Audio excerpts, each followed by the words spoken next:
마태복음 맥잡기 14번째 시간 하도록 하겠습니다.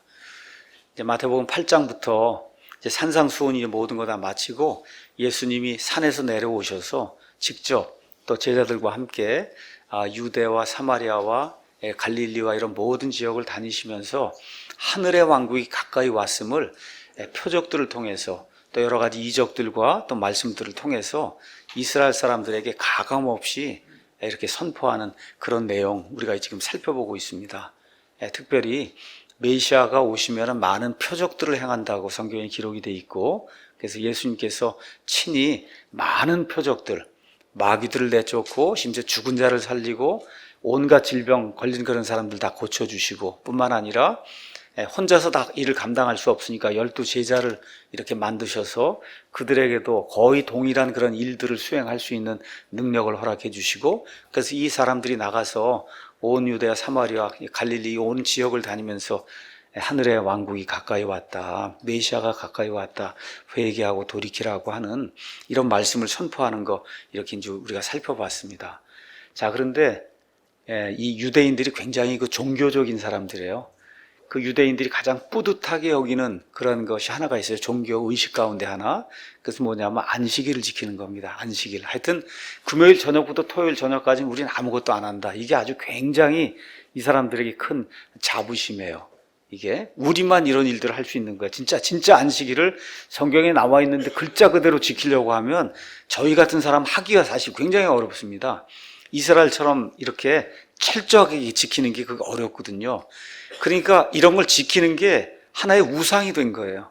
우리는 이런 걸 하고 다른 사람들은 못하고, 그렇죠? 이렇게 이제 되다 보니까 예수님께서 그 안식일을 하나님이 주셨을 때 그 원래 목적이 뭐냐, 이거를 잘 이해를 해야지. 율법 조문 글자에 지키라고 했으니까 금요일 저녁 6시부터 토요일 저녁 6시까지 불도 안 켜고 밥도 안 해 먹고, 그렇죠? 뭐 이렇게 하면서 그냥 그거 하나하나 지키는 거, 그건 나쁘다는 게 아니라 이런 걸 지키면서 그 안에 들어가 있는 하나님이 원래 주시고자 하는 그 의미를 이해하지 못하면 그냥 완전히 종교 생활하는 거 아니냐, 그렇죠? 그 이야기 하면서 안식일 날 병을 고쳐주고 할 때 막 사람들이 화를 내고 이렇게 하니까, 사람이 안식일을 위해 존재하는 게 아니라 안식일이 사람을 위해 존재한다. 그래서 어떻게 해야 돼요? 안식일에라도 사람에게 긍휼을 베풀어야 된다는 거죠. 참 중요한 것 같아요. 우리 교회를 하면서, 가정생활을 하면서도 그렇고, 뭐 법도 있고 뭐 조문도 있고 여러 가지가 있을 수 있겠지만 사람을 살리는 게 가장 중요하다. 예수님 이제 그 얘기를 하세요.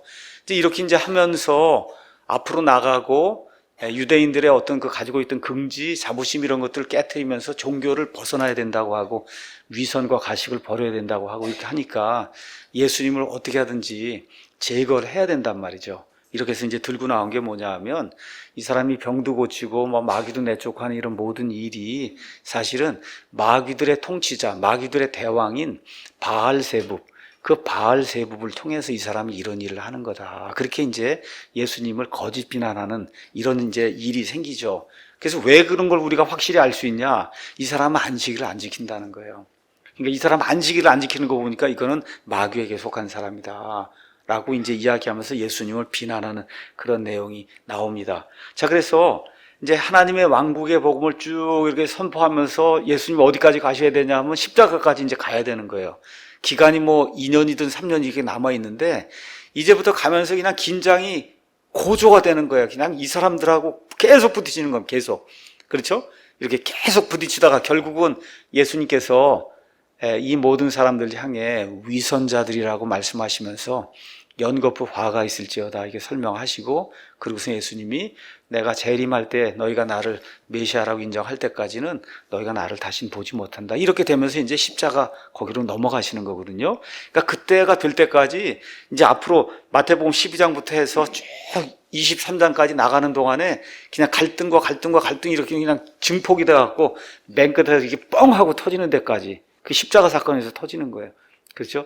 이러한 그 긴장과 갈등이 계속 고조돼서 올라가는 거, 이거를 저와 여러분이 여기서 이제 같이 보시면 좋을 것 같아요. 그래서 이제 12장 33절, 34절 이렇게 쭉 넘어가면서 우리 예수님이 좋은 나무가 있고 그 다음에 나쁜 나무가 있다. 좋은 나무가 있고 나쁜 나무가 있다. 마태복음 1장 1절에 가서 보시면 아브라함의 자손이시오 다윗의 자손이신 예수 그리스도의 세대에 대한 책이다. 예수님의 세대에 속한 사람이 있고, 그 다음에 여기 가서 34절 가서 보니까 독사들의 세대, 독사들이 만들어 놓은 자들이 있다는 거예요. 여러분, 독사가 말 그대로 물리면 죽는 게 그게 독사잖아요. 그러니까 이 종교인들을 가리켜서 너희는 독사의 자식들이다. 우리 이전 성경이나 이런 데 가서 보시면 독사의 자식들아 이제 그렇게 이제 표현을 했는데, 영어로는 generation이라고 이제 표현했어요. generation. 그래서 generation이란 단어가 창세기 2장부터 시작해서 성경에 많이 나옵니다. 그래서 오늘은 generation이란 단어가 뭘 뜻하는가 여러분이 이해할 수 있도록 조금 설명을 하도록 하겠습니다. generate라고 하는 말은 여러분 발전소에서 전기를 만드는 그와 같은 기계를 제너레이터라고 그래요. 우리 자동차 안에도 그 안에 보면 전기를 만드는, 엔진이 돌아가면 전기를 만드는 그런 장치가 있어요. 그걸 제너레이터라고 얘기해요. 그러니까 무언가를 만들어내는 거, 그게 제너레이션이에요. 그래서 만들어낸 그 결과물이 제너레이션이에요.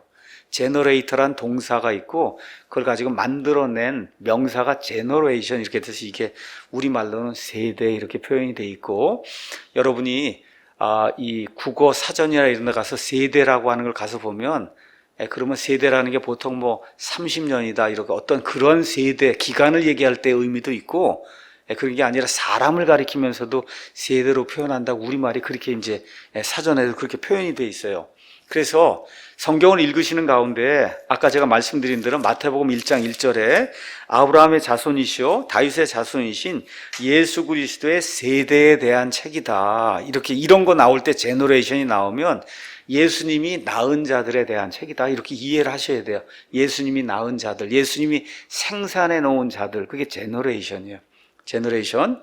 이런 이야기들 보시고 시편 22편 30절 또 이사야서 53장 8절 10절 이런 데 가서 보시면 그러면 예수님이 본인으로 말미암아 생산이 될 이런 사람들을 가리켜서 세대라고 이야기하신다. 그러니까 저와 여러분이 예수님의 세대예요. 예수님의 세대. 예수님 때문에 태어나게 된, 새로 태어나게 돼서 하나님의 본성에 참여하는 하나님의 아들, 딸이 됐거든요.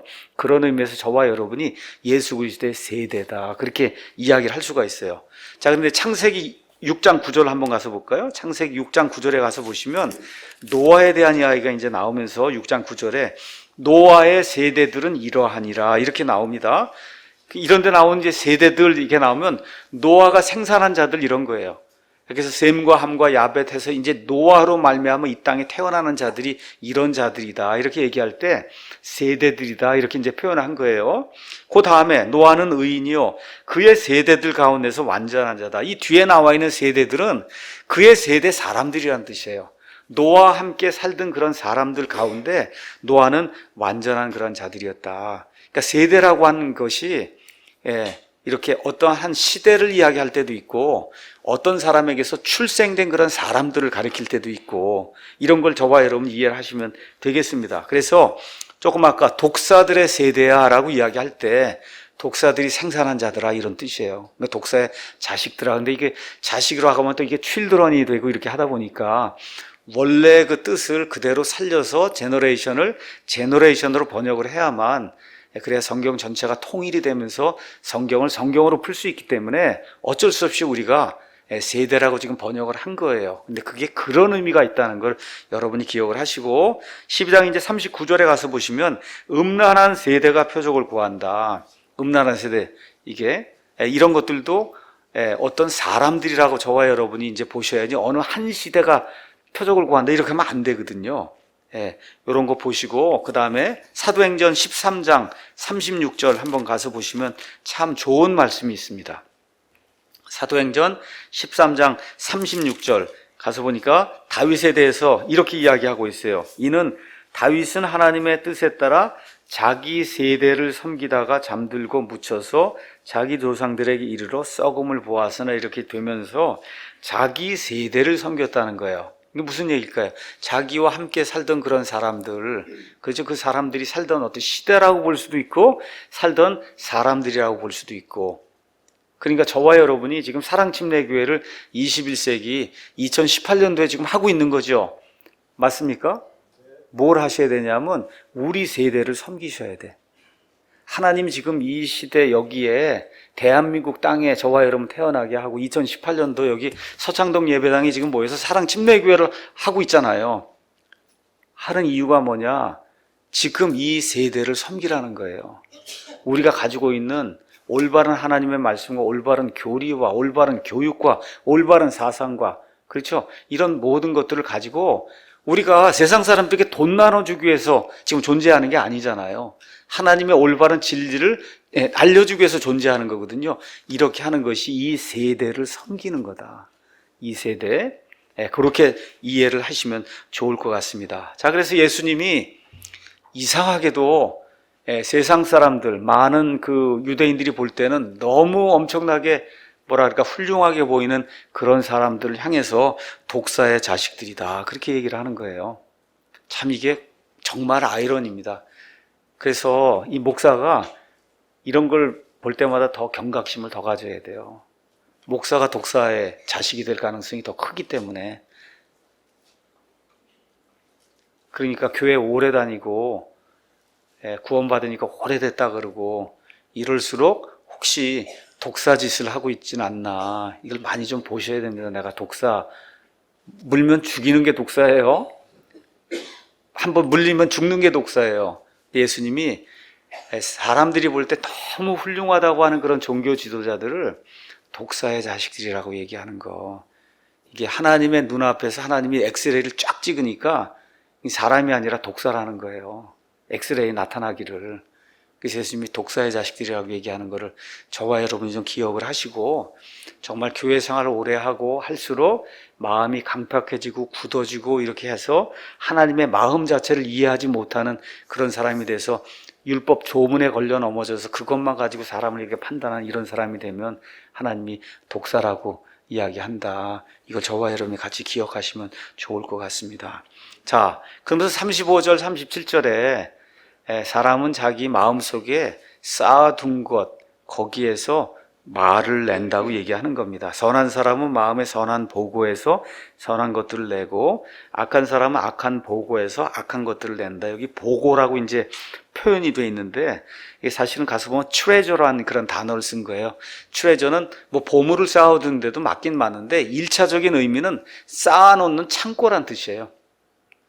그러니까 마음속에 무엇을 쌓아놨느냐, 그거에 의거해서 사람 밖으로 그게 나온다는 거예요. 사람 밖으로.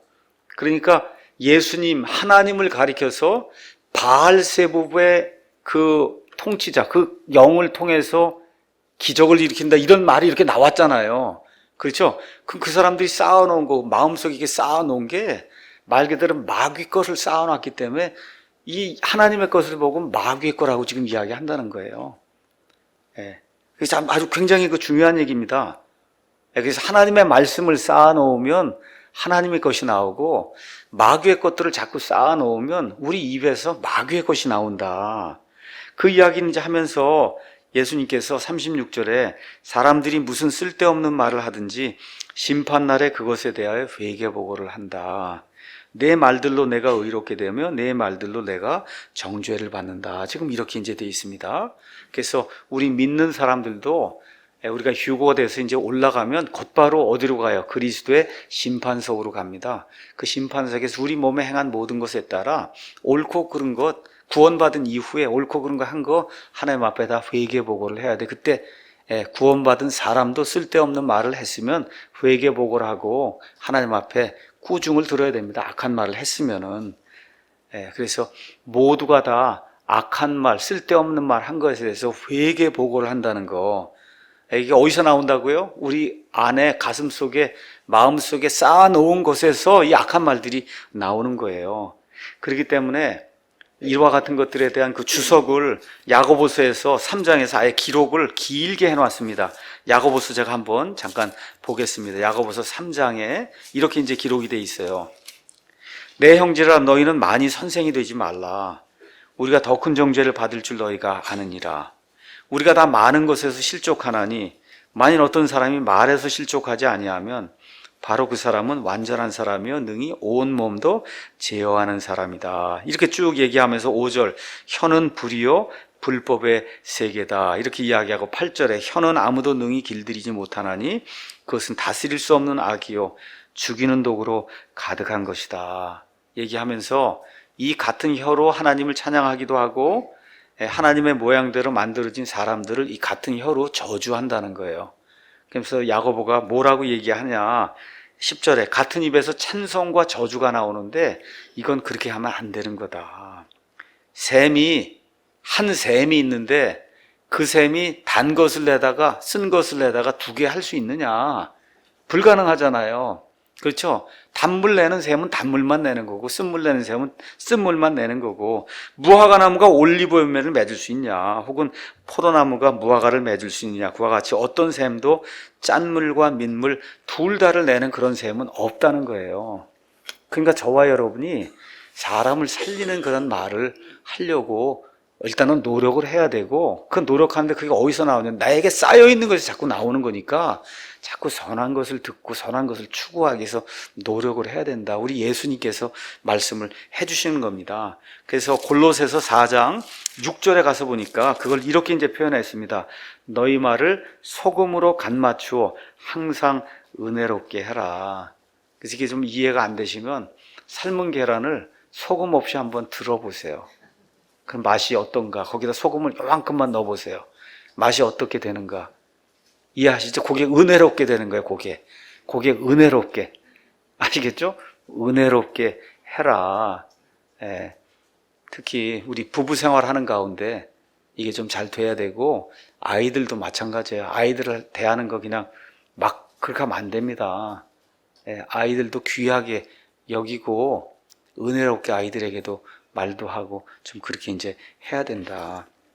자, 그러면서 이제 38절부터 이제 42절에 서기관들과 바리새인들이 이제 찾아와서 뭘 얘기해요? 선생님이요, 우리가 선생님으로부터 표적을 보기 원한다. 이게 뭐예요? 이게 쓸데없는 말이에요. 여러분 지금 쓸데없는 말 하는 거예요. 이거 쓸데없는 말.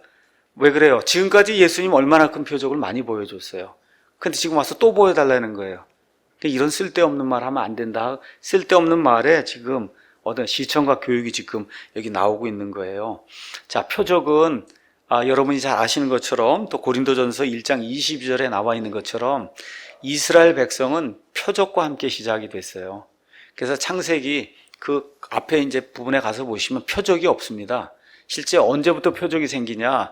하나님이 이스라엘이라는 국가를 형성하시면서 모세를 보내시면서부터 표적이 나오기 시작하는 거예요.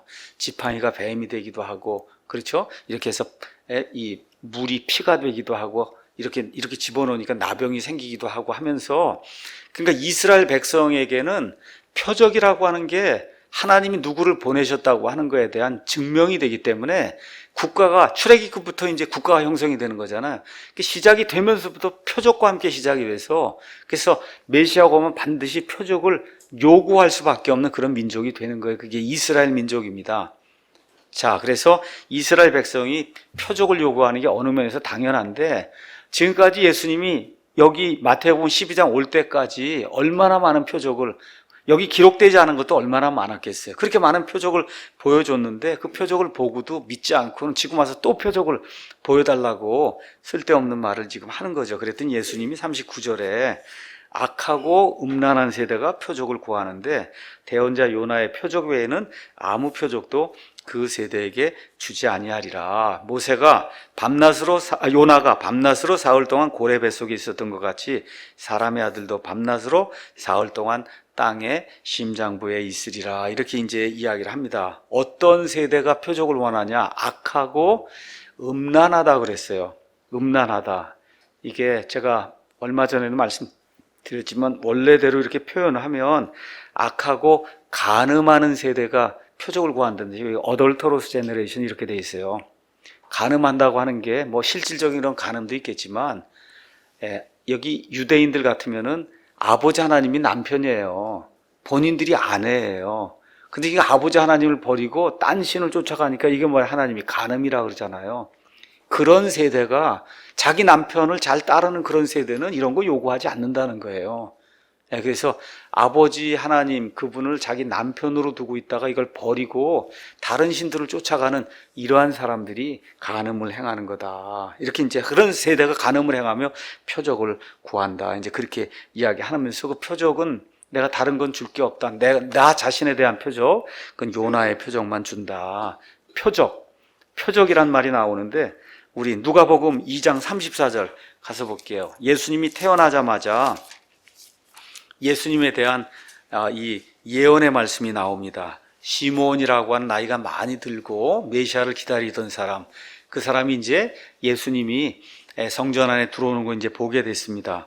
자, 그래서 시몬이 34절에 여기 마리아와 그 다음에 요셉과 아이가 같이 들어오는 걸 보고 그들을 축복하고 아이의 어머니 마리아에게 이르되 이 아이는 이스라엘에서 많은 사람을 넘어지게 하고 다시 일어나게 하기 위해 세워졌으며 비방을 받는 표적이 되기 위해 세워졌다. 예수님이 표적을 많이 행하셨는데 예수님 자신이 표적이 되는 건 하나뿐이 없다는 거예요. 그게 뭐라 그래요? 요나의 표적. 요나의 표적이다. 표적. 자, 요나는 많은 사람들이 잘못 이해하는 게 있죠. 뭐라 그래요? 뭐 만화도 그렇고 다 이렇게 하면 고래뱃 속으로 이렇게 들어갔다가 그 안에서 4월 동안 살아있다가 그래서 고래가 이렇게 내보냈다 이렇게 생각을 해요. 그렇죠? 예. 그리고 어느 면에서 뭐 고래뱃 속에 들어갔다 나왔으니까 표적인데 예수님이 얘기하는 건 고래뱃 속 그게 중요한 게 아니라 고래뱃 속에 들어가서 어떻게 돼요? 죽었다가 다시 나오는 게 표적이 된다는, 그러니까 부활이 표적이라는 얘기인데 많은 분들이 이거를 미스하면 안 돼요. 고래뱃속에 살아있다가 나왔다, 고래뱃속에 들어갔다 나온 게 표적이다, 이렇게 생각하면 이건 미스하는 거예요. 그거 아닙니다. 고래배 들어간 건 좋은데 들어갔다가 어떻게 해요? 죽었다가 살아나오는 게 그게 표적이에요. 그게 예수님이 부활하신 이걸 보여주는 표적이에요. 그래서 내가 그거 부활의 표적만 주겠다고 얘기한 거예요. 내 자신이 실제로 보여줄 수 있는 그런 표적은 부활의 표적이다. 부활. 요나서 가서 잠깐 보겠습니다. 요나. 요나 가서 보시면은 1장 17절에 이제 주께서 이미 큰 물고기를 예비하사 요나를 삼키게 하심에 요나가 밤낮으로 사흘 동안 그 물고기 뱃속에 있었다. 가서 보시면 성경에 3 days and 3 nights라고 하는 말이 성경에 여러 차례 나옵니다. 그걸 원래 그대로 하면 3낮과 3밤 동안 물고기 뱃속에 있었다. 이렇게 되는데 이게 표현이 좀 우리말답지 못하니까 밤낮으로 사흘이다. 밤낮으로 사흘 그렇게 표현한 거예요. 원래 그대로 하면 세 낮과 세 밤이란 뜻이에요. 세 밤이란 뜻이야. 세 낮과 세 밤 동안에 물고기 뱃속에 들어가 있는데 살아있는 게 아니고 죽어 있었어요. 2장 2절에 가서 보니까 내가 내 고난으로 인하여 주께 부르짖었더니 그분께서 내 말을 들으셨고 내가 지옥의 뱃속에서 지옥에 들어갔단 말이에요. 우리 예수님이 이 요나가 죽어서 지옥에 들어가 있었어요. 지옥에. 그래서 예수님이 요나가 세 밤과 세 낮 동안 죽어서 저 지옥에 들어가 있었던 것처럼 나도 그렇게 세 밤과 세 낮 동안 지옥에 가는데 지옥을 뭐로 표현해요? 땅의 중심부가 지옥이다. 그렇게 얘기하는 거예요. 그러니까 지옥이 어디 있냐 하면 땅의 중심부, 이 지구의 한가운데 정중심이 거기가 지옥이라고 지금 이야기를 해주시는 거예요. 이 대목이.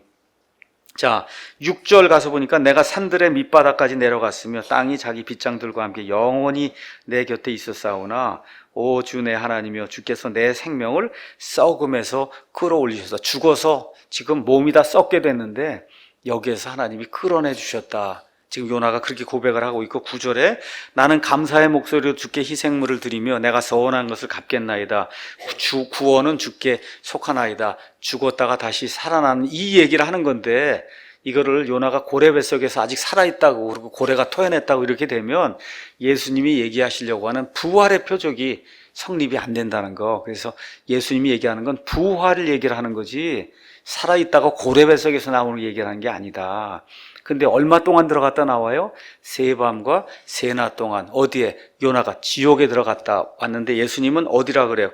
그 사람의 아들도 밤낮으로 사흘 동안 세 밤과 세 낮 동안 어디 땅의 심장부, 영어로 심장부를 허트라고 얘기했어요. 헛이 여기 정가운데, 가운데. 그래서 땅 속에 저기가 성경이 얘기한 죽은 사람들이 가는 지옥이다. 성경이 그렇게 어려운 거 아니에요. 땅속 거기가 지옥이고 땅을 벗어나서 저 위에 거기에 셋째 하늘이 있고 지금 그렇게 이제 돼 있는 거예요. 성경이 이야기하는 게.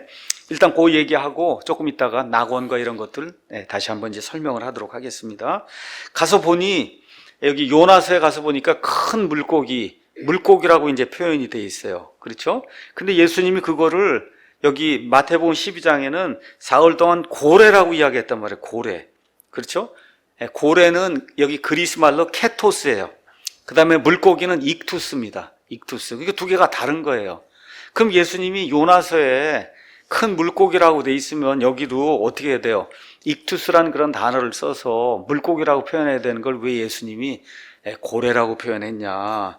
자, 다시 말씀드립니다. 요나서의 큰 물고기는 영어로 fish예요. 우리가 많이 생선이라고 할 때 fish.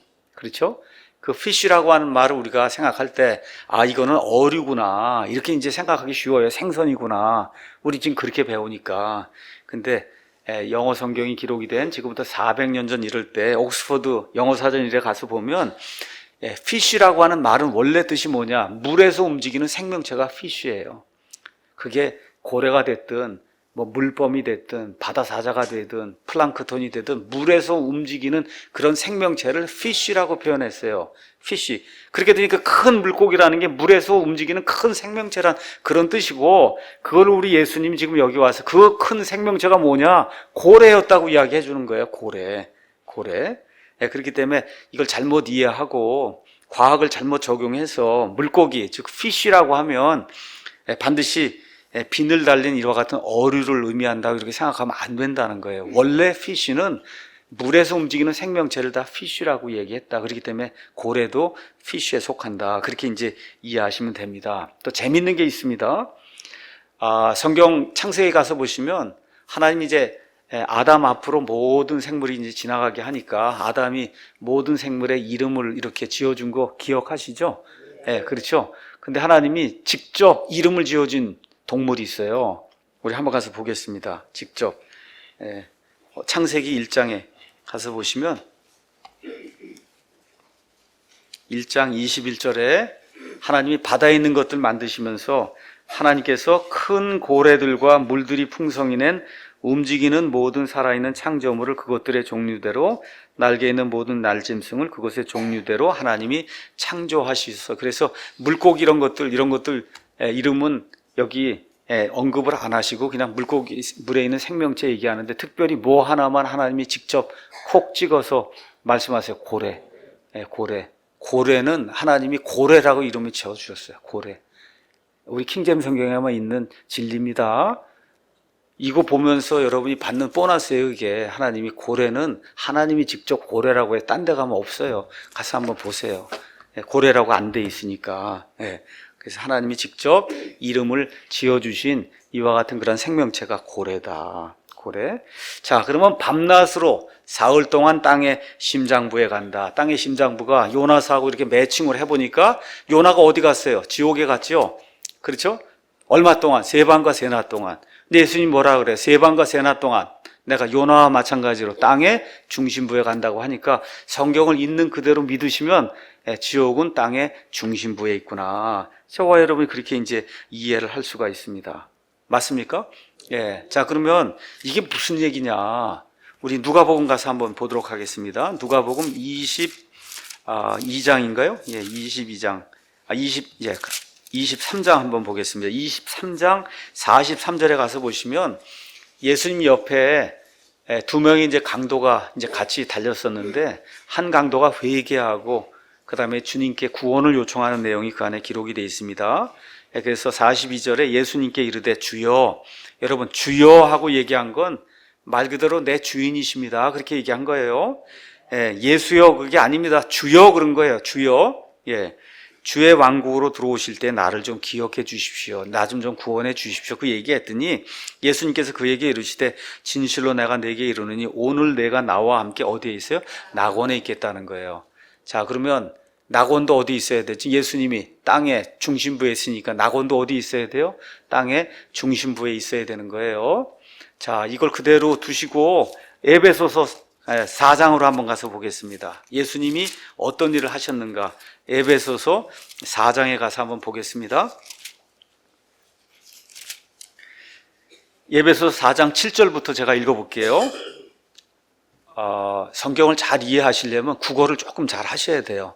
국어를 하나하나 이렇게 보고 요거를 연결을 요렇게 해야, 그래서 여기 성경이 요렇게 되는구나, 요렇게 이해해야 되는 거예요.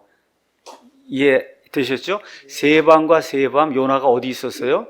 지옥에 있었어요. 근데 예수님이 세밤과 세밤을 내가 어디 있게 했다 그래? 땅의 중심부에 있겠다 그래요. 근데 지금 또 강도에게 내가 너와 함께 어디에? 낙원에 있겠다 그래. 그 낙원이 지금 땅의 중심부에 있단 말이에요. 그렇죠? 자, 이렇게 돼서 예수님이 중심부에 갔다 온 거 이렇게 얘기하는 거예요. 4장 7절에 그러나 주께서 우리 각 사람에게 그리스도의 선물의 분량대로 은혜를 주셨나니 그러므로 그분께서 이르시기를 그분께서 높은 곳으로 올라가실 때 포로로 사로잡힌 자들을 포로로 이끄시고 사람들에게 선물들을 주셨도다. 예수님이 이렇게 올라가실 때 포로로 잡힌 자들 다 데리고 올라갔다는 거예요. 자, 이제 그분께서 올라가셨은즉, 올라갔다는 얘기는 뭐냐? 그분께서 또한 먼저 땅에 더 낮은 부분들로 내려가신 것이 아니면 무엇이냐? 이해하시죠? 땅에 사시다가 지금 낙원에 같이 있겠다고 해서 저 밑으로 들어가셨다가 그 다음에 포로로 사로잡힌 자들을 데리고 저 위로 올라가셨다는 거예요. 여러분 이해하시겠죠? 지금 그 얘기를 지금 하고 있는 거예요. 내려가신 그분께서 어디로 내려가요? 땅의 저 중심부로 내려가신 그분께서 또한 모든 하늘들보다 훨씬 위로 올라가신 바로 그분이시니 이것은 그분께서 모든 것을 충만하게 하려 하십니다 라고 얘기해서 이 안에 이런 내용들이 이제 들어있는 겁니다. 그래서 구약시대에 지옥이 어디 있냐 이런 모든 거를 누가복음 16장에 나와 있는 부자와 나사로의 실화를 통해서 하나님이 보여주셨어요. 자, 부자가 죽습니다. 나사로도 죽습니다. 그렇죠? 나사로가 어디에 가요? 아브라함의 품이라는 데 들어가죠? 그래서 아브라함의 품에 들어가요. 구약시대 이야기하는 거예요. 구약시대. 아브라함의 품이 낙원이에요. 성경 이야기하는 낙원.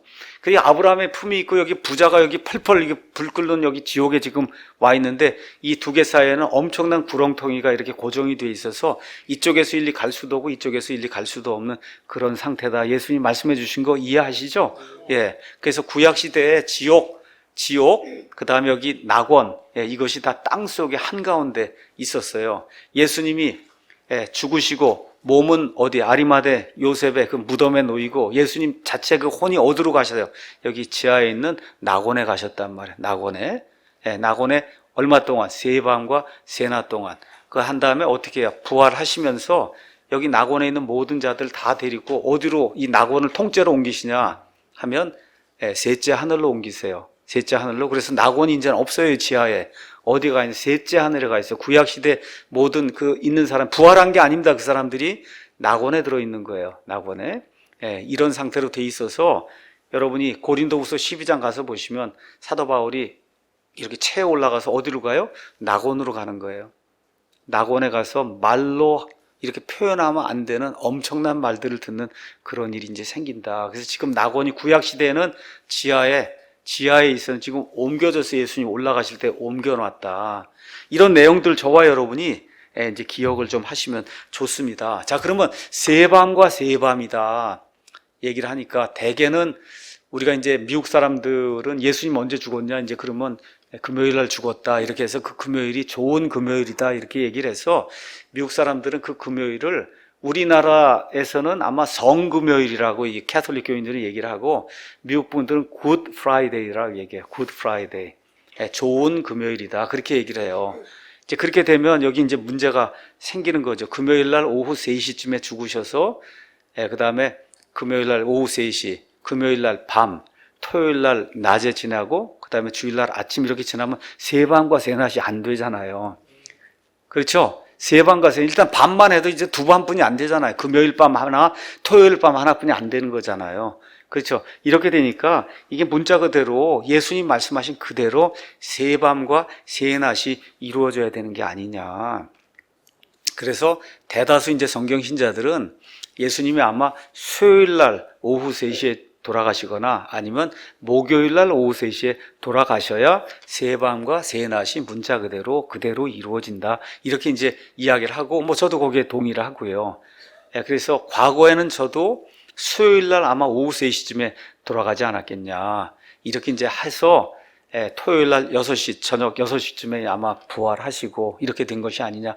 이렇게 이제 생각을 했는데 많은 그 연구와 여러 사람들이 이런 결과를 이렇게 보고 목요일 날 오후 3시가 아니겠느냐. 이런 생각을 좀 이제 하게 됐습니다. 그래서 목요일 날 밤이 있고 금요일 날 밤이 있고 토요일 날 밤이 있고 세 밤이 있고 그 다음에 목요일 날 3시부터 6시까지 한 낮이 있고 그 다음에 금요일 날 한 낮, 그 다음에 토요일 날 한 낮 이렇게 해서 아마 세 밤과 세 낮이 아니겠느냐. 하여튼 뭐 이렇게 이제 생각을 합니다.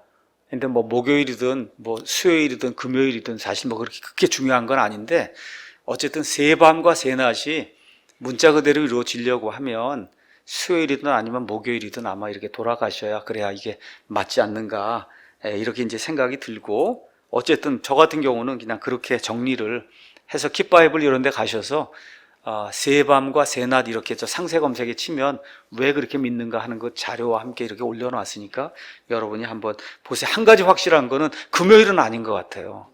금요일은 아닌 것 같다. 그건 천주교의 어떤 그 뭐라 그럴까 성금요일 하는 어떤 그런 전통에 따라 이렇게 된 거기 때문에 그건 일단 안 되잖아요. 두 밤뿐이 안 되니까 일단은 그래서 아닌 것 같다 이런 생각이 좀 듭니다. 근데 이제 이상하게도 제가 지금까지 뭐 이렇게 킹제임스 성경 사역도 하고 이런 거 하다 보면 이런 거에만 관심 있는 분이 있어요. 하여튼 뭐 수요일, 금요일, 목요일 가고 그냥 피튀기가 그냥 막 싸우고 전쟁을 벌이고 그러는데 영혼 구원한다거나 뭐 이런 거에는 그렇게 큰 관심이 없고 이런 데에만 관심 있는 분이 있어요. 우리 유명한 러크맨 목사님이 있어요. 그분이 뭐라 그랬냐 하면 살과 피는 하나님의 왕국을 상속받을 수 없으니까 휴거 받을 때 피를 다 쏟고 간다는 거예요. 하늘에서 막 피가 떨어지고 그러면 이상하게 그것만 관심을 갖더라고요. 피 쏟아지는 거에만 관심을 갖더라고 이상하게. 공중으로 채 올라가서 몸이 변화되는 게 그게 중요한 거지. 피를 쏟든 안 쏟든 그게 중요한 게 아니잖아요. 근데 그거를 교리로 만든 사람이 있어요. 요거대로 믿어야만 성경신자라는 거예요. 여러분 그런 거 빠지면 큰일 납니다. 그 러크맨 이단 되는 거예요. 그러니까 아니다. 러크맨이 참 좋은 분이야. 너무 많은 진리를 가르쳐 줬는데 그거는 본인이 나는 이렇게 생각한다고 그렇게 표현한 거지 그게 교리가 아니거든요. 근데 이상하게 카세트 외우듯이 러크맨이 얘기한 대로만 외우려고 하는 사람도 있어요. 그래서 꼭 휴거 나오면 피를 쏟는다. 피 쏟는 것까지 얘기해야 그 사람이 성경신자라는 거라. 여러분 그런 말 있습니까 없습니까? 없잖아요. 없어요. 그러니까 뭐만 하면 돼요. 몸이 호련히 변화되는 것만 하면 끝나는 거지. 피를 쏟든 안 쏟든 그거 우리의 관심사가 아니거든요. 여기도 마찬가지예요. 이게 뭐예요? 예수님이 부활하신다는 그게 가장 큰 표적이고 예수님 자신이 이루는 그런 표정이 여기에 초점을 줘야 되는데 너 수요일이야? 목요일이야? 금요일이야? 이걸 갖고 너 성경대로 안 믿는구나 이렇게 갖고 비난을 하면 그럼 뭐처럼 되는 거냐? 독사처럼 되는 거예요. 독사. 여러분 아시죠? 그러니까 하나님이 이렇게 아주 명백하게 뭐 이야기한 거 이런 게 아닌 한은 뭐 수요일도 되고 뭐 목요일도 되고 근데 다만 금요일은 아닌 것 같다. 이쪽 좀 부드럽게 이렇게 좀 얘기하면 좋을 것 같습니다. 이해하시겠죠? 제 마음을. 자, 이렇게 돼서 어쨌든 예수님께서 부활하시는 거 내가 그 표적만 줄 수 있다. 표적은 내가 많은 거 행할 수 있는데 내가 직접 몸으로 이룰 수 있는 표적은 부활의 표적, 죽었다가 다시 사는 거 그것만 너에게 줄 수 있다. 그렇게 얘기했으니까 이미 유대인들은 요나의 표적 얘기하면 뭘 알고 있었어요? 죽었다가 살아난 걸로 이미 알고 있기 때문에 내가 죽었다가 살아난다고 하는 걸 표적이라고 이야기할 수 있었던 거예요. 여러분 이해하시겠습니까? 그럼 이 말을 들었을 때 저 상대방 저 유대인들은 어떻게 이해했겠어요? 요나가 죽었다가 살아난 것처럼 이 사람도 자기가 죽었다가 살아난다 이렇게 이해했다. 그게 커뮤니케이션이 된 거예요. 그렇게 이해를 하시면 좋을 것 같습니다. 자, 이게 끝난 다음에 41절 42절에 예수님이 맨 마지막 때에 니느웨 사람들 또 남쪽 여왕 이런 사람들이 부활을 해서 그렇게 해서 이 믿지 않는 많은 그런 표적들을 보고 메시아가 누굽니까? 하나님이잖아요. 그 하나님이 직접 사람의 몸을 입고 오셔서 이 모든 걸 보여주고 그랬는데 믿지 않는 이런 사람들을 정죄하는 이와 같은 일이 생길 거라고 이야기를 해 주십니다. 자, 43절 45절에는 부정한 영이 사람에게서 나와 마른 곳들로 다니며 쉴 곳을 구하나 전혀 찾지 못하고 이에 이르되 내가 내 집 곧 내가 나온 곳으로 돌아가리라 하고는 가서 보니 그 집이 비고 청소되고 꾸며져 있으므로 이에 가서 자기보다 더 사악한 다른 영 7을 데려와 그들이 들어가서 거기 거하매 그 사람의 나중 형편이 처음보다 더 나쁘게 되니라. 이 사악한 세대도 참으로 그와 같이 된다. 그러니까 하나님이 오셔서 올바른 말씀을 전달할 때 그걸 듣지 않으면은 여기 이 사람처럼 7배가 더 악하게 된 거잖아요. 이런 일이 생긴다고 예수님이 이렇게 뭐라 그럴까, 정죄의 말씀을 이제 해주시는 겁니다. 자, 먼저 뭘 저와 여러분이 기억해야 되냐? 마귀, 그 다음에 마귀들, 이게 실제로 존재하는 그런 영이라는 걸 저와 여러분이 기억해야 되고, 가서 뭐라 그래요? 내 집이라 그러죠. 그러니까 사람 몸을 마귀들이 자기 집이라고 부른다는 거, 자기의 거처로 삼는다는 거, 이 사람 몸에 이런 것들을 기억을 하고, 이렇게 하다 보니까 잘못 생각을 하고 축사를 해야 된다, 이렇게 주장하는 사람들이 있는 거예요. 그렇죠? 축사를 아까 점심 먹을 때에도 어느 한 분이 축사하는 그런 교회에서 오셨는데 아주 죽을 지경이라고 가서 하면은 끝난 다음에 뭐 여기다 대고 뭐 나가라 그러고 막 그냥 소리를 지르고 막 그러는데 참을 수가 없다, 이제 그런 이야기를 좀 하시더라고. 이게, 자, 저와 여러분이 기억해야 될 게 있어요. 신약성경 처음부터 끝까지 한번 다 가서 보세요. 마귀를 내쫓아야 된다 이런 명령이 있을까요, 없을까요? 너희는 마귀를 내쫓아라 이런 명령이 있어요, 없어요? 없어요. 없습니다. 그런 거 명령으로 사랑하라든지 섬기라든지 뭐 이런 건 있어도 명령으로 너희가 반드시 나를 믿으면 마귀를 내쫓아야만 하느니라, 이렇게 슈드라든지 뭐 쉘이라든지 이런 단어를 써서 그런 얘기는 없습니다. 한 번도. 또 그런 일을 하는 게 우리의 본보기라고 가르친 적도 없어요. 자, 먼저 그리스도인과 비그리스도인을 설명을 하겠습니다. 그리스도인은 하나님의 영이 들어와 있는 사람이에요. 자, 그러면 이론적으로 얘기해서 하나님의 영이 마귀보다 셉니까? 약합니까? 그러면 마귀가 여기 들어와서 이게 틀 수가 있어요? 못 들어오죠? 그러니까 그리스도인 마귀 들릴 수 있어요, 없어요? 마귀의 영향은 받을 수 있어요? 영향은 받을 수 있지만 완전히 마귀에게 사로잡히는 그런 일은 그리스도인에게 생기지 않는다. 그걸 저와 여러분 꼭 기억을 하셔야 되고, 자, 비그리스도인에서 어떤 사람이 마귀 들렸다고 그 이야기할 때 어떻게 해야 이 마귀가 나갈 수 있느냐? 사람의 소유권이 마귀에게서 하나님께로 옮겨지기 전엔 절대 마귀가 나가지 않습니다. 그러니까 이건 소유권의 문제라는 거, 그걸 저와 여러분 기억을 하시고, 그래서 뭘 해야 되느냐? 진실로 구원받으면 그러면 마귀가 그 안에 거할 수 없기 때문에, 그래서 어떻게 해야 되느냐? 이 사람에게 어떻게 하든지 복음을 잘 가르치고 설명을 해서 하나님이 그 사람을 주장할 수 있도록 그렇게 만들면 마귀는 그냥 자연스럽게 나가는 그런 일로 성경에 기록이 돼 있어요. 그러니까 구원받지 않은 그런 사람 축사를 한다 그러고 이렇게 하는 것은 성경에 나와 있지 않은 거예요. 어떻게 해야 되냐? 제정신이 돌아왔을 때 어떻게 잘 설명을 해서, 그래서 하나님이 누구시고, 그래서 예수님을 주인으로 영접을 하면 그러면 그 전에 있던 주인은 나갈 수밖에 없는 거예요, 그 집에. 그 이후에는 절대 마귀가 다시 들어오지 못한다. 소유권이 바뀌었기 때문에 이런 것들 저와 여러분 기억하시면 좋을 것 같습니다. 자, 46절에서 이제 50절에는 예수님의 어머니와 그 다음에 형제들이 찾아와서 예수님과 이야기하려고, 많은 사람들이 아마 그랬겠죠. 저 사람이 미친 사람 같다 그러고, 뭐 얘기하니까 하여튼 찾아온 거예요. 그랬더니 우리 예수님께서 누가 내 어머니냐, 누가 내 형제들이냐 하시고 손을 내밀어 자기 제자들을 가리키며 이르시되 내 어머니와 내 형제들을 봐라. 누구든지 하늘에 계신 내 아버지의 뜻을 행하는 자 곧 그가 내 형제요 자매요 어머니다. 이런 것들을 보시면서 또 성경을 오해하면 안 됩니다. 여러분, 여기 있는 마리아와 거기 있던 그 형제 자매가 진짜 형제 자매입니까, 아닙니까?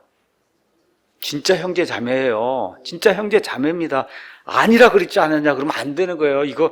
그러니까 국어가 중요하라고 그랬잖아요. 제가 이게 여기 가서 보고 아니라 그랬으니까 일가친척 다 예수님 믿으면 다 버리고 이렇게 하라는 얘기가 아니에요. 지금 여기 포인트가 뭐예요? 예수님이 지금까지 사생활은 다 버리고 이제 어떤 생활로 들어오셨어요? 공생애로 들어오셨잖아요. 공생애. 그렇죠? 공생애로 들어온 이후에 예수님이 한 번이라도 마리아를 어머니 이렇게 부른 적 있어요? 없어요? 없단 말, 공생애로 들어오신 거예요. 이제 삶이, 예수님의 그 사명을 가지고 살던 그런 삶이 사적인 그런 아들에서 온 세상의 구원자로 지금 나타나셔서 이 일을, 메시아 일을 하는 그런 상황이 됐기 때문에 예수님이 그렇게 이야기하는 거지, 예수님 믿으면 형제 자매 다 버려야 돼, 이런 식으로 해석하면 안 되는 겁니다. 공생애를 살고 계신다. 그러면서도 예수님이 맨 마지막에 공생애 맨 끝에 돌아가시기 전에 요한복음 19장에 가서 보니까 요한이 몰래 이렇게 십자가 있는 데까지 쫓아왔잖아요. 그렇게 얘기하니까 자기의 어머니, 그렇죠, 친어머니, 그 어머니를 부탁하는 내용이 그 안에 기록이 되어 있잖아요. 그렇죠?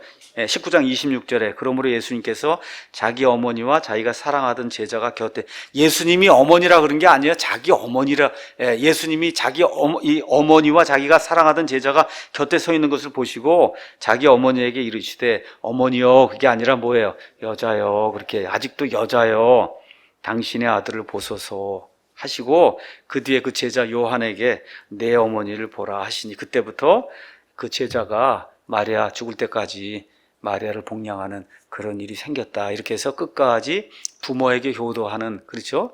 어머니에게 효도하는 그런 일을 보였다. 이렇게 인간의 도리도 다 한 게 이렇게 나오는 거거든요. 그러니까 이런 것들 좀 기억을 하시면서, 예수님 믿는다 그래서 일가 친척 다 버리고 이런 거 아니다.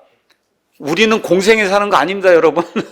예수님처럼 공생에 사는 게 아니에요, 이거. 그러니까 그런 걸 잘 이해를 하시고 성경을 좀 읽으셔야 됩니다. 자, 이제 여기까지 왔으니까 잠깐 로마 카톨릭 교회에 대해서 이야기를 좀 하고 그리고 마치도록 하겠습니다. 자, 로마 카톨릭 교회에서는 마리아는 평생 동정녀다. 네, 그렇게 이제 이야기합니다. 동정녀는 영어로 벌진인데, 카톨릭 교회에서는 더를 붙이고 정관사타에다가 벌진의 V를 대문자를 써서 신격화를 시켜놨어요. 성경에 나와 있는 마리아는 한 처녀, a virgin, small virgin, 하나의 처녀란 얘기지 평생 동정녀란 얘기가 아니에요. 여기 분명히 보니까 형제들이 있다고 얘기했죠. 그렇지, 형제들이 있다 그랬어요. 마태복음 13장 55절, 또 요한복음 2장 12절, 7장 3절, 5절 가서 보면 예수님 형제들의 심지어 이름까지 나옵니다. 이름.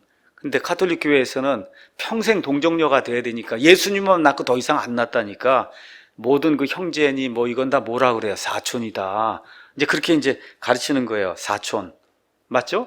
이렇게 해야만 마리아 그 평생 동정녀 이런 교리가 형성이 되면서 천주교회가 유지가 되기 때문에, 그러니까 결국은 이걸 또 유지하려니까 어떻게 해요? 성경을 이렇게 좀 변개를 해야 돼요.